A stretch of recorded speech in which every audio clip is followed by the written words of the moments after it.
Hello and welcome back to another episode of Digesting Dewitte.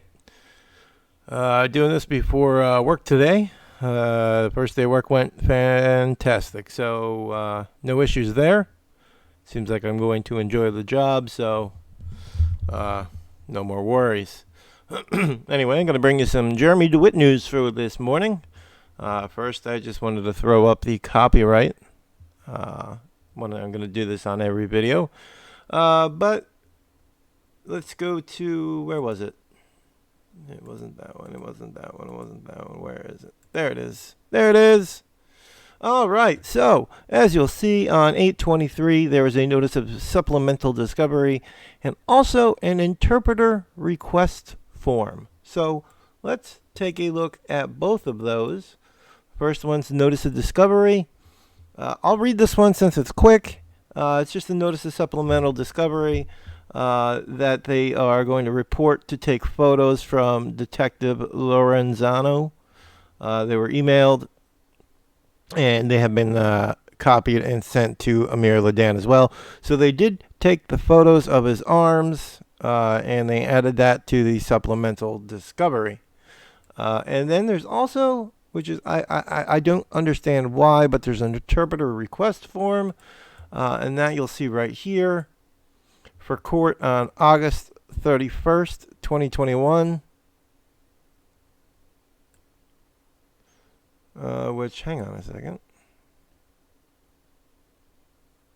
The jury trial is supposed to be 8:30. But I don't know why it says court date August 31st, 2021. For 45 to 60 minutes. They requested this on 8/23 for Osceola County at 10 a.m. in front of Keith Karsten, courtroom 4F. Name of the defendant we all know is Jeremy Charles DeWitte. And this is for a witness. So there's a witness for case number CF 19-3928. And it is for trial. So it looks like he is going to trial. Requested by Debbie Hafner for Judge Keith Karsten. And email address is right there. So it's ocnjcc.org. So I pulled that up, and that is just Orange County Nikki Coordinating Council is a non-profit corporation established in 94. It's an umbrella organization. They forgot a space for many of the nonprofit. So let's see, resources. I believe what this is they are just going to grab an interpreter from them.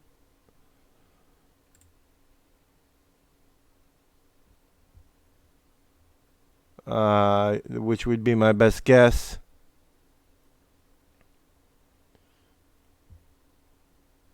Because it looks like they have the Japanese American Association. But it's really weird. I haven't been able to really... Private contributions are doing 501c, so they are a nonprofit. That would... So it looks like it's a... So it looks like they're going to have a witness that may be Japanese. And they're going to get an interpreter for them. So I don't know where that falls into the case. But I do find it quite interesting that an interpreter was requested for Jeremy's court date on August 31st. So what this means is Jeremy is definitely going to trial. The trial date is going to be 8:30. It's going to start on 8:30. And it looks like it's going to be a multi-day event because this has been requested for August 31st. Which is very interesting. So they do not plan this to be a one-day trial.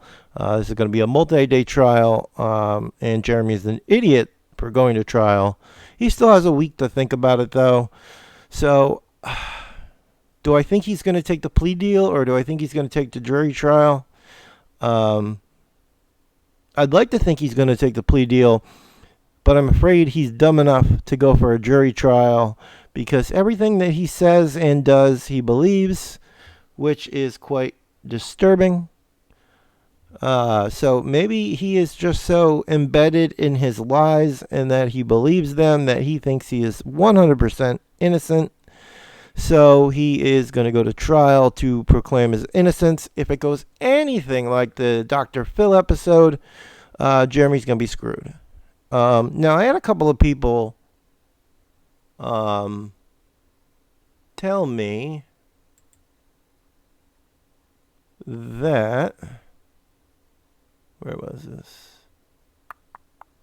Did we see these as well? I don't know if we saw these. Just the supplemental witness lists. I believe we did go over these in the last video. Yes, we did. But the habitual felony offender notice. Now,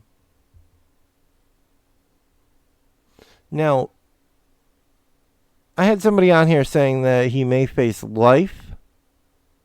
And that I was wrong in interpreting this. I don't believe that is true because I believe they're going to combine the cases all into one. And they're not felony 1 cases. They're felony 2 cases. So they would be felony 3 cases. But all the felonies together would make him seem like he's going to face 85 years in prison. But I believe it's still going to fall under this one here, which is 10 years instead of 5 for felony 3. Because that's what these charges are. They're felony 3s. I don't know if it says up here. It just says felony. Oh, yeah, here it goes. So felony T would be the 3rd degree. So felony of the 3rd degree. So felony of 3rd degree would be 5 instead of 10. But yeah, I mean, he's going to jury trial, so he could go to jail for a lot longer than 10 years. And I believe they think anything over 15, I guess they consider life. But even though it isn't life, but it's not a felony 1, so he's not going to get life instead of 30 years. But right now it's up in the air. Nobody really knows how much time he's going to get. Right now, we're only taking our best guesses. I think they're offering him a plea deal of 5 years to be run concurrent. I believe is probably the deal that is on the table right now that he is saying no to. So I think he's going to do a lot more years. If he goes to jury trial, I expect a 10-year sentence. That is my guess. Somebody should contact like DraftKings or FanDuel Sportsbook and put this on there, like an over-under, or pick the amount of years Jeremy's going to get in jail. It would be cool to have a... they do it for every other sport. Why not do it for police impersonation and Jeremy Dewitte? Because it's truly a sport trying to keep up with all this information going on and everything like that. But that's your news for this morning, Tuesday, August 24th. I just want to let you guys know that they have gotten Jeremy Dewitte's copy of his arms, a photograph of both arms, so that way they can link him in the videos. The ones they say that aren't his videos, I am sure they're also going to bring in a professional voice analysis, so that way they can listen to him talking regularly in videos and on Dr. Phil, and then they're going to compare that with the videos of him screaming. Every video that he said wasn't him, where we all know it was him. I'm sure they're going to bring in a professional voice analyst that will confirm 100% that is Jeremy Dewitte's voice. But as a backup, they're also going to have photographs of his arms, because his right arm is infamous right now because he has all that road rash on it that is not healed properly. Maybe they'll even bring in the doctor that said that he flatlined like 16 times or whatever his story was. Which is probably a lie. He probably wasn't even in a coma. Probably just got some severe road rash, concussion, and next thing you know, he's been in a coma for weeks after being resuscitated and brought back to life several times. Jeremy always overstates things. So he probably got road rash and a concussion and turned it into that. And right now he's going to turn a 5-year plea deal into probably 10 to 15 years of prison. Now, they will run it concurrent because I believe with the habitual felony offender, if you are an habitual felony offender, the sentences will run concurrent, not consecutive. So he will, every case that he is in jail for, he will get time served for, in other words. So he's in jail now. Judge Rene Roche will sentence him to probably the 366 days minus time served. So he will fill out the remainder of those days on top of the ones that he's already serving. And then once this is all said and done with the police impersonation, they will tack that on, but they'll give him time served from when he got arrested and remanded on, I believe, it was August 6th, I believe. So very, very interesting with the interpreter. I do not know. I guess one of the witnesses does not speak very good English. So they're bringing in that. Where was it here? So they're bringing in an interpreter. So we will see what happens here. But yeah, so they're estimating that the interpreter is going to be, the witness is going to be on the stand for 45 to 60 minutes at 10 a.m. And this will be on August 31st, which means it's going to be a multi-day trial. Very interesting. And what I find interesting is that it seems like the case is going to be handled by Judge Keith Karsten. Now, I have not gone to the Orange County one. Or did I? I did. So bear with me 1 second as I pull this up here. Jeremy Dewitte. Search. So let's just pull this up here and take a quick look because I have to leave soon for work. Start at 10 this morning. So let's just throw this into all.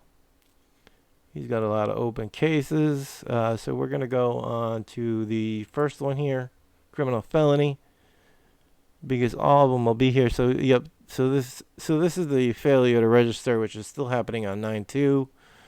And then these here, let's check on these because I haven't checked them either. Nothing has changed with these. His trial date is going to be on 10/5/2021, and the trial hearing, well, the pretrial conference will be on the 5th of October, and the actual trial will be on 10/18, October 18th of this year. We will have people in the courtroom at all times. We have a judge's order that says we could record video within the courtroom of the proceedings. So that is going to be a very, very interesting video. I cannot wait to get my hands on it and post it for my subscribers. And then once all the hubbub about the police impersonation cases are closed, we are going to FOIA request the 1 terabyte phone dump. Now that will not be cheap. I myself will purchase the 1 terabyte. I'm going to do a solid state drive instead of a hard drive just because it's going to be shipped. Solid state drives are a lot easier to be shipped if they're thrown around. They're not damaged as much compared to a regular hard drive with moving components inside of them. Whereas a solid state drive it's more or less like a USB thumb drive. Just holds a lot more information on it. And a lot of people have speculated what's going to be on that phone dump. It's 1 terabyte. So let me put that into perspective for you. If it was only text and GPS location, 1 terabyte would hold over 900 million, over 950 million text messages that are 1,200 characters long. So that is to put into perspective, because people are saying, it may just be cell tower data and tracking services to see where he was at. Well, 1 terabyte is enough to hold over 950 million text messages that are 1,200 characters long. So there's definitely going to be hundreds of gigs of video and photo on that. So that is something we definitely want to get our hands on. So if you would like to donate, you could donate. My Cash App is, let me actually just put that on the screen here now. In fact, we will put it right here. My Cash App is Star Digesting Dewitte, just the same as the channel name. And this proceeds, I'm going to just put donations for 1 terabyte phone dump. And I will also put in the description my GoFundMe. All money that comes in will go towards that 1 terabyte phone dump. It will not be cheap. I'm guessing it's going to be in minus the $80 to $100 for the hard drive. It is probably going to be a few $1,000s. So I'm going to try and start raising some money for that now. I know I'm going to have to kick in a lot of my own money on this, but it is going to be worth it. So that is it for this video. Hope you guys enjoyed. I will see you on the next one. Take care.